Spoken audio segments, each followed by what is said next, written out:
Thanks for staying with us on The Real Story. Joining me right now is Tom Dunn. He is the mayor of Wolcott and the new president of the Connecticut Conference of Municipalities. An unaffiliated leader, Tom is used to reaching across the aisle, of course, to get things done. And CCM has a list of what they want done by June with this new legislative session. Thanks for being here in person. Thank you, Jen. Appreciate it, Mayor. Okay, so CCM has a list of priorities, 6 key municipal legislative proposals that they're hoping to get done, that you all are hoping to get done. Tell me what you're hoping for this session. Give us an overview of at least the first one. Again, a lot of this we've been working on and staying with, and education, increase the funding, accelerate the phase-in of the ECS, which is education cost sharing that other towns receive, towns and cities. And we're just hoping that we could accelerate that phase-in, and also special education. The cost is just skyrocketing, like everything else, but it's just something that is so important that we need and we cannot let slip away. So we'll be pushing and working on that. So that's kind of what we're hoping. I'm very pleased to hear the governor and the Speaker of the House, the last couple events that we've been at, that they're focusing on education and the ECS also. So. Okay, yeah. I mean, what are you seeing and hearing from your members? Because education obviously is so important here in the state during any year, but obviously coming off of COVID, there are some real needs out there for our kids. What will this funding help? And is it hard to get it accelerated?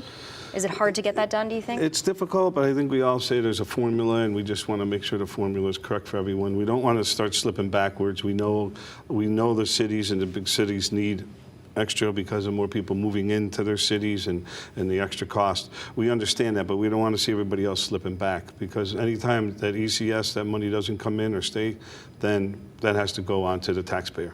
That's extra money that we would have to put toward our mill rate. And that's something that we don't want to see, and we know how important it is and how costly it is. So we're kind of talking very loud. So we're hoping.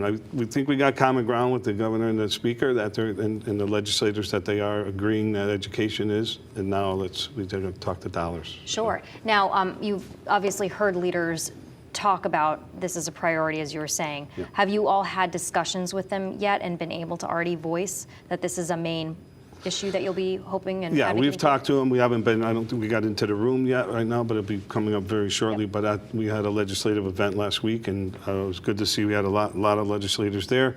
It was a very tough and sad time what happened to the senator, but we got an opportunity to meet a lot of the new people, to let them know where we're at, and then also talk to the leaders that have been there.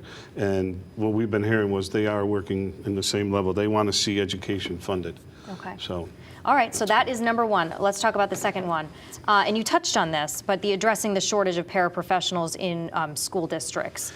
Obviously very important.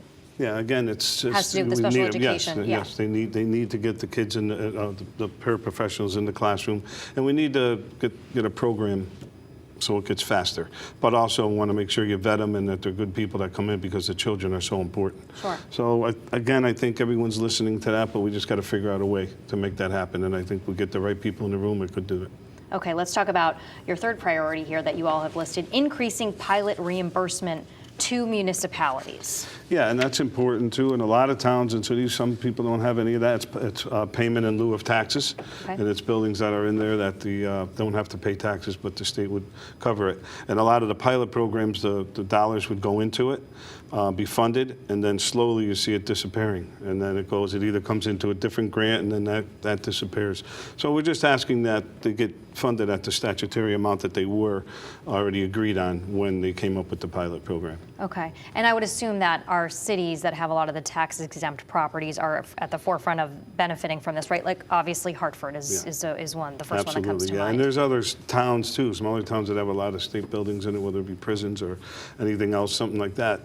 But again, anytime that money disappears, that has to go to the mill rate and to the taxpayer. So we're open. How does it disappear if it's? I shouldn't say disappear. It just slowly. It starts off at a statutory amount, and something else, like we got to cut it a little, or put it into a different grant, and it gets switched out. Get lost. Yeah. How do you all balance? I always think of this, but how do you all balance the needs? Because you have such a diverse state, obviously, with so many towns and cities, and we don't use counties, right? So there's not county government there. How do you get everyone kind of on the same page? I mean, I know you don't, but how do you pick your priorities? It must be tough. Well, I think it's very difficult, but I think we show it with CCM that there's cities and towns, we all have the same problem. And if we have to agree, if we don't agree that the cities need more, then we shouldn't be in here, you know, you should be out.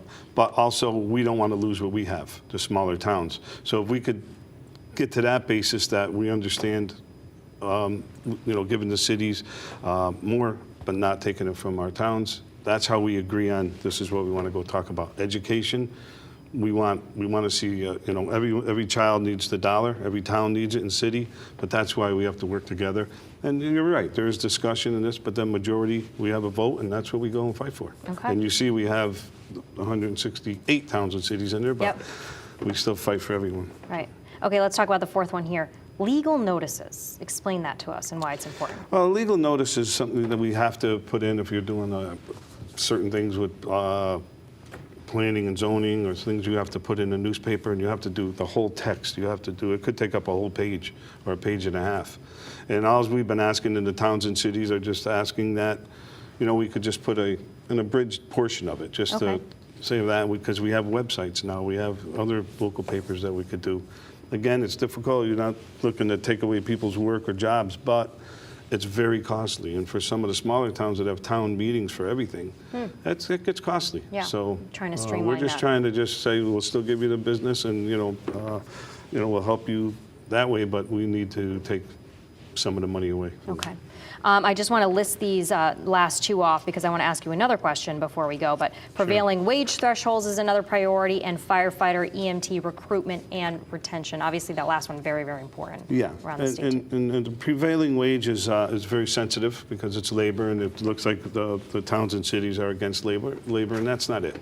You know, I was in labor my whole life before being mayor. But just understanding that since 1991, it hasn't been changed.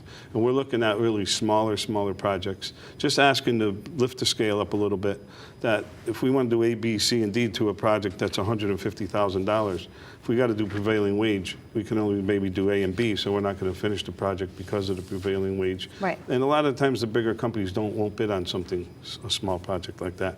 So we're hoping to get on common ground with that. We don't want to, it's sensitive to labor, and I understand that. I've had conversations with some of the labor union leaders, but we're hoping to get in the room and just say, can we just move the scale a little bit so we can get a small project complete the way we need to complete it. Okay.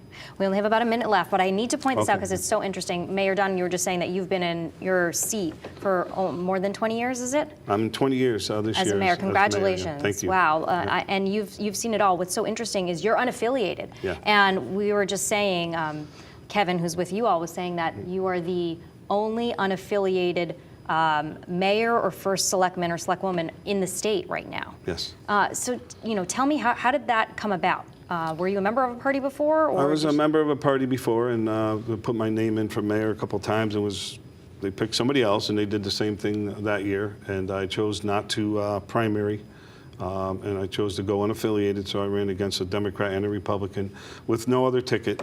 I just petition on, I just get signatures, and that my message to the people was, people, not politics, and I'll work with whatever team of people you pick. If you choose me as the mayor, I'll work with whoever you choose in whatever party.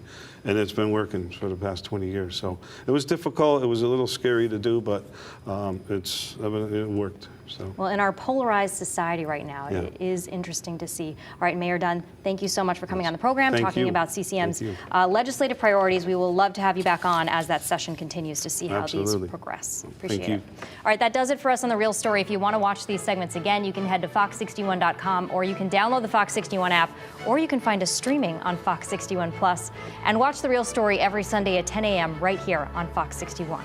Have a great morning.